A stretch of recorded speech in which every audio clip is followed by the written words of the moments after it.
Ito talaga ang pinaka-effective na gagawin kung may mga mabibigat kayong violation dito sa Facebook, katulad ng demonetization, profile rest, flag content, ano pa yung issues dito sa Facebook. Maganda kasi na ma-message to message mo si Facebook support team para mas madali.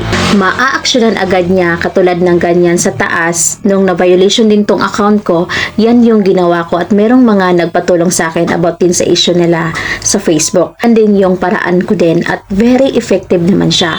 Full services din si Facebook team. Ayan, sinasabi ko din sa kanila kung anong nangyari sa account, basta kung ano yung request nila, i-is mo na lang, tas send mo, and take note ha, kapag nag-chat ka nila, hindi agad-agad yan nabalik sa dati. It takes time po talaga. Ang sa akin noon, 1 week yun nawalan yung restriction ko. Tapos yung isa, adi lang ata, yun basta isang araw lang yun, kinabukasan bumalik agad.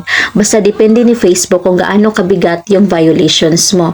Pero para ma-chat mo, kailangan mo muna magpa-verified badge sa Facebook kasi hindi mo siya makontak katulad ng ganyan if you're not verified badge po. So sa mga nagka-violation dyan, pwede ko kayong matulungan sa kung kaya ko. Pero may iba din tayong way dyan, maliban sa kanyan. Gumawa na rin ako ng content yan kung paano. So yan lang, feel free to message me or comment down below. Try nyo lang po and thank you for watching.